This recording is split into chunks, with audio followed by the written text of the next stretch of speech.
برای شروع بهتره که اندازه جیب دلخواهمون رو روی مقوا بکشیم و به صورت شابلون ازش استفاده کنیم.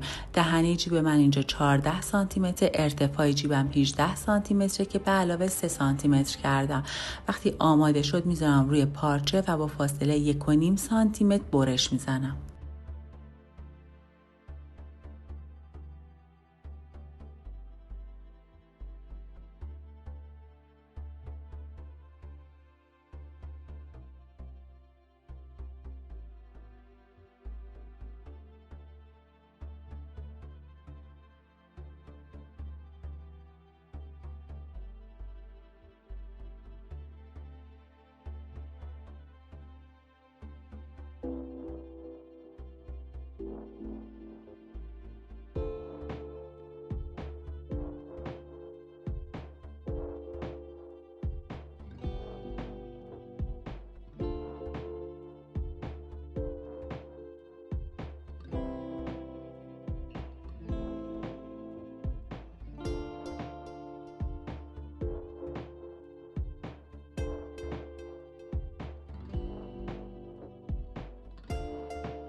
بعد از برش دور تا دور جیبم رو مقداری که برای اضافه دوخت گذاشتم و با سوزن فیکس میکنم و اتو میکنم.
لبه بالای جیب من 3 سانتی متر اضافه دوخت داشت. اون 3 سانتی متر رو میذارم داخل و چرخ میکنم.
جیبمو میذارم روی پارچه اصلی، دور تا دورش رو با صابون علامت میزنم.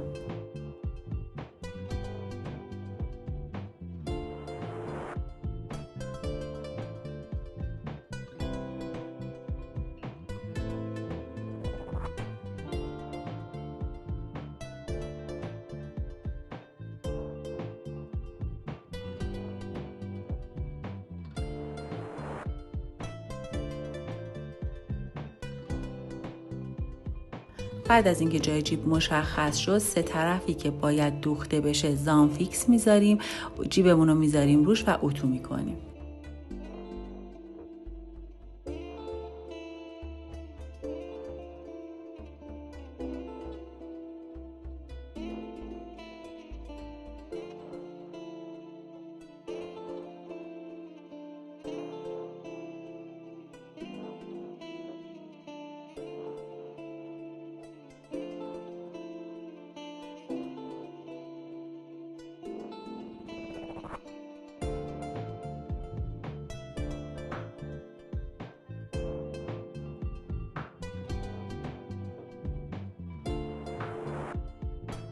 بعد از اتو کردن میبریم زیر چرخ و میدوزیم. این یکی از روش‌هایی که کمک میکنه جیبمون رو خیلی راحت و صاف بدوزیم و زیر کار حرکت نکنه.